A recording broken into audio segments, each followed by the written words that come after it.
Ce sont des compétences d'analyse, donc analyser un problème, analyser un besoin, savoir poser un cahier des charges. Une fois que le problème est bien posé, savoir mettre en place une modélisation. Et enfin, bien sûr, de réfléchir à la façon de valider et de reboucler les performances obtenues ou les résultats qu'on a par rapport aux performances qu'on espérait au départ. La capacité de résoudre des problèmes complexes, qu'est-ce que ça veut dire? Ça veut dire qu'on a une multitude de solutions et parmi toutes ces solutions, il faut essayer de choisir la meilleure suivant un type de critère qui peut être un critère financier, un critère de bien-être, un critère de social, un critère culturel.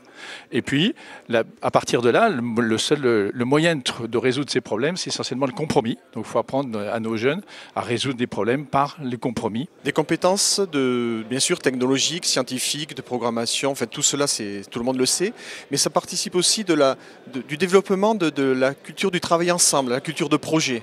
Et donc travailler ensemble pour viser un but et réussir à faire de belles choses. Il y a beaucoup de compétences, je dirais, qui sont autour du managérial, implicitement. Des compétences projet et surtout des compétences de solidarité, puisqu'on est amené à travailler en équipe, on est amené à se poser des problèmes pour lesquels on n'a pas forcément de solution, mais aller voir les autres pour voir quelle est la meilleure solution à l'instant T, de par les connaissances et les pratiques des technologies et les différentes technologies qu'on peut mettre en place. Je suis persuadé que c'est un domaine de formation, c'est un métier qui est passionnant tout au long de la vie, qui permet des évolutions, qui permet d'apprendre de façon constante et continue tout au long de la vie.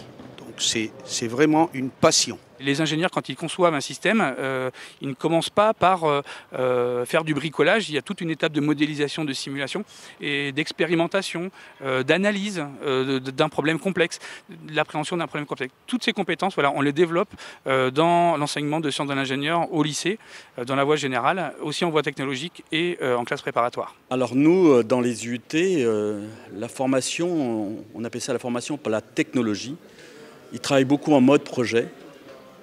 Et donc, les compétences, c'est des compétences pratiques de management, de savoir technique dans les domaines d'aujourd'hui. Et on essaie d'être, je dirais, au plus près des attentes des entreprises.